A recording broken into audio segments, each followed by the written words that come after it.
Hello friends, welcome back to special food. ఈరోజు పాలకూర fry చూపిస్తున్నాను. ఎప్పుడు చేసుకునే విధంగా కాకుండా నేను చూపించిన విధంగా పాలకూర ఫ్రై చేసుకోండి. వేడి వేడి అన్నంలోకి చాలా టేస్టీగా ఉంటుంది.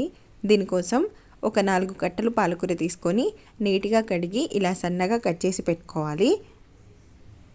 తర్వాత స్టవ్ ఆన్ చేసుకొని కడాయిలో 2-3 టీ స్పూన్ల దాకా ఆయిల్ వేసుకోవాలి. ఆయిల్ కొంచెం హీట్ అయిన తర్వాత ఒక హాఫ్ టీ స్పూన్ పచ్చిశనగపప్పు, హాఫ్ టీ స్పూన్ ఆవాలను వేసుకోండి. పచ్చిశనగపప్పు ఆవాలు కొద్దిసేపు ఫ్రై చేసుకున్నాక ఆనియన్స్ వేసుకోండి. మంటను మీడియం ఫ్లేమ్లో ఉంచి వీటిని కలుపుకుంటూ కొద్దిసేపు వేయించుకోవాలి. ఆనియన్స్ ఇలా ఫ్రై చేసుకున్న తర్వాత ఇప్పుడు పాలకూర వేసుకోండి.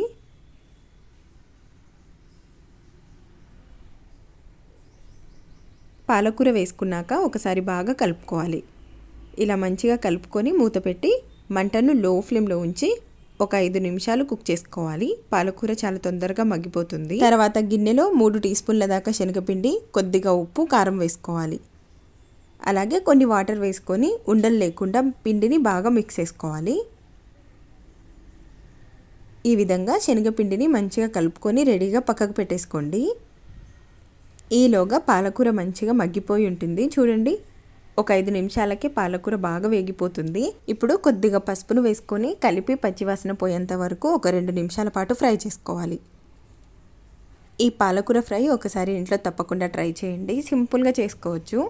అన్నం చపాతీలోకి చాలా టేస్టీగా ఉంటుంది. ఇప్పుడు ఇందులో మనం ముందుగా రెడీ చేసుకున్న ఈ శనగపిండిని వేసుకోవాలి. ఇలా వేసుకున్న వెంటనే మూత పెట్టేసుకోండి. ఇప్పుడు ఒక 3 నిమిషాల పాటు కలపకుండా అలాగే ఉంచాలి. శనగపిండి పచ్చివాసన పోయేంత వరకు ఇలా ఒక 2-3 నిమిషాలు కుక్ చేసుకున్న తర్వాత ఇప్పుడు ఒకసారి కర్రీ మొత్తం బాగా కలుపుకోవాలి.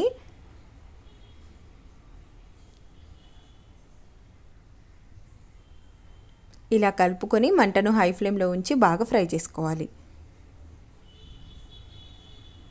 సేమ్ మనం ఎగ్ కర్రీ టేస్ట్ వస్తుందండి. ఒకసారి తప్పకుండా ట్రై చేసి చూడండి, చాలా బాగా నచ్చుతుంది మీకు. ఇప్పుడు ఇందులో కొద్దిగా కారం, ఇంకా ధనియాల పొడి, గరం మసాలా వేసుకోవాలి. ఫస్ట్ అయితే కొద్దిగా కారం వేసుకోండి మీ స్పైసీనెస్కి తగినంత. తర్వాత ఇంకా ఒక హాఫ్ టీ స్పూన్ దాకా ధనియాల పొడి, పావు టీ స్పూన్ గరం మసాలా వేసుకోవాలి. వీటిని ఒకసారి బాగా కలుపుకొని కొద్దిసేపు ఫ్రై చేసుకోండి. తర్వాత రుచికి సరిపడా ఉప్పు వేసుకోండి. ఆల్రెడీ శనగపిండిలో కొద్దిగా ఉప్పు వేసుకుంటాం కాబట్టి చూసి వేసుకోండి. ఇలా ఉప్పు వేసుకున్న తర్వాతకి కలుపుకొని కొద్దిసేపు ఫ్రై చేసి తర్వాత స్టవ్ ఆఫ్ చేసుకోవటమే. సింపుల్గా చేసుకోవచ్చు, చాలా బాగుంటుంది.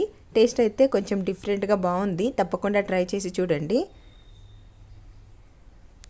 వేడివేడి అన్నంలోకైనా చపాతీలోకైనా చాలా బాగుంటుంది. మరి రెసిపీ నచ్చినట్లయితే లైక్ చేసి, ఎవరైనా కొత్తగా మన ఛానల్ని చూస్తున్న వాళ్ళు ఉంటే సబ్స్క్రైబ్ చేసుకోండి. Thanks for watching.